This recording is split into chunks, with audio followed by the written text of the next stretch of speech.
Hi guys, Bobby Gas here. I just, my postman just give me a buzz on the old phone, said come on down, pick up some records.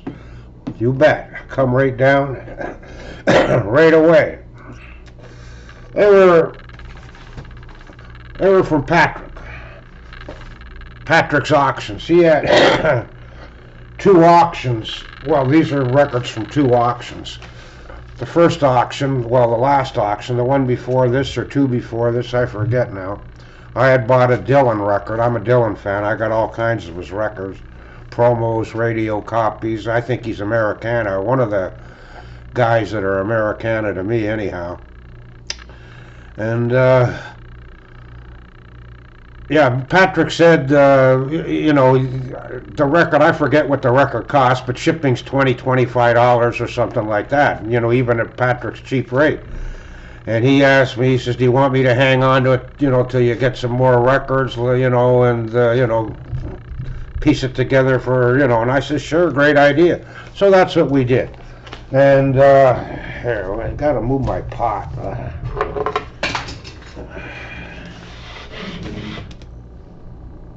Pot's moved. Here's the record that Patrick held for me. It's Bob Dylan, John Wesley Harding on the red Columbia. OG, I believe. Great shape too. Patrick's records are always, he always says, whatever he says, it's always better than what he says, right? I mean, he's good. His good plus mark is some guy's mint. The waxest mint, I think. And here's another one I got. I forget what I paid for that. It wasn't that much. The Van der Graaf generator, the Aerosol Alley machine. And I never seen a Mercury label like that before. I can't remember ever seeing a Mercury label like that before. I probably got them, but I don't remember. Next up here is Tom Waits, The Heart of Saturday Night. I love Tom Waits. I remember, oh Christ, must have been, that's on, I got all of that shiny stuff going on, eh?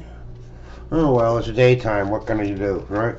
Anyhow, I remember seeing a program. I had never seen him, or I wasn't that familiar with Tom's music, and then one time, I don't know, 25 years ago or longer, I don't know how, it could have been 20 years ago, I seen this program on one of those channel 19s or 18s, community channels, and it was a whole hour or hour and a half, I forget, of Tom just quoting his poetry, and singing some of his songs. And with his voice and his persona, I just thought to myself, man, this guy is something else. And he is. I don't like all this stuff, but a lot of it I do like. And this one here, yeah, I paid big money for this one.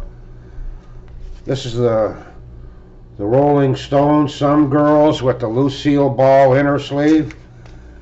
And let's have a look at that.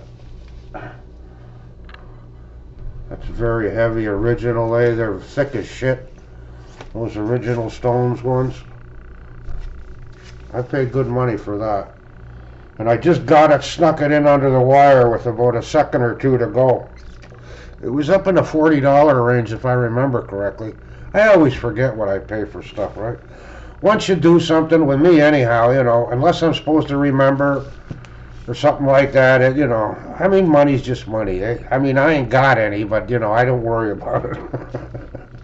Next up on the list here is Atomic Rooster. That's on the green chrysanthemum.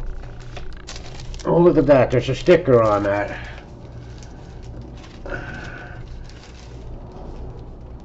$2.90, eh? This is an OG too.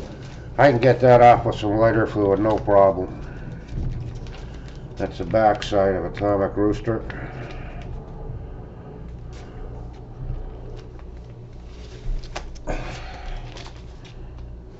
And Patrick did say he was sending me an extra record. This has to be the extra record. Aftermath. The Stones. Is it mono, if I remember? Yeah, it's the mono Aftermath by the Stones, and I think it was on the Red Decca? Yeah, or Red London, pardon me. I love the Red Londons, Red Deccas, Red Londons, I like them both. Although when you take pictures of the red labels, they don't show up good, at least with my camera anyhow. Anyhow, there you go, guys. That's my latest finds. I'm still waiting for a record from Mark Kopernicki and Nicky Pantazzi. Me and him are going to hook up, and I'm going to get some 45s off him, I believe. Anyhow, fellas, there you go. Later.